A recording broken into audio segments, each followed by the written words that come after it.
हाय friends, जय Jagannath. Welcome to my channel. आम channel आ गोटे नुआ ब्लॉग को आपण मानक स्वागत। आशा करुच्छे आपण माने भल थे। आम बहुत भलरे अच्छु। मुझे आपण मान सहित शेयर करी गोटे सुंदर जिनस पोड़ा आलू। पोड़ा आलू तो समस्त पसंद, समस्त को बहुत भल लगे पोड़ा आलू। किंतु घरे अच्छे तो ठीक अच्छे पोड़ी की आलू खाई पार चुली रे हो कि जमती भी हो, किंतु जो मैंने सब बाहर रोचंती से तो खाई पार नथिबे। से पोड़ा आलूटी किपर भाव में आपण मैंने पोड़ी खाइबे सेटा मु आपण मानक आज जनइबी। आसतु देखा।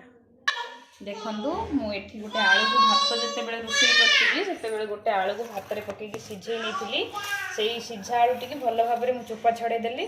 आपण पाखे जदि कंटा चामच अच्छी कि छुरी जहाँ भी अच्छी आपड़ से सीझा आलू चोपा तो छड़ा हो गला से फोड़ीदेवे आ गैस ऑन करदे। देखु मुझे कौन भाव में पोड़ी आलू। देखु मु गैस टी ऑन करदेली आ से छुरी देके आलूटी को गैस रे पकईदेली।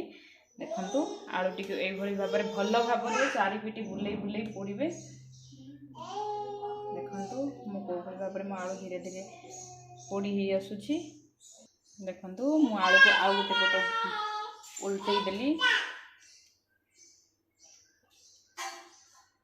देखु आलूटे पूरा धीरे धीरे बहुत भल भाव में पोड़ी ही आसुची।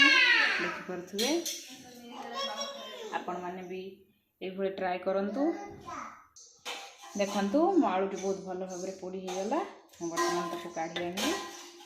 आपण मैंने आलू चकुड़ा जहाँ भी पकाती पकईकि चकुड़ी खाइबे। आउ देखिए निश्चय यहाँ जो पोड़ा आलूर फ्लेवर भाया आपण मानक ही लगे। जदि भी भल लगे मो चैनल टी को सब्सक्राइब करूँ, वीडियो टी बहुत मात्रा शेयर करूँ, लाइक करूँ।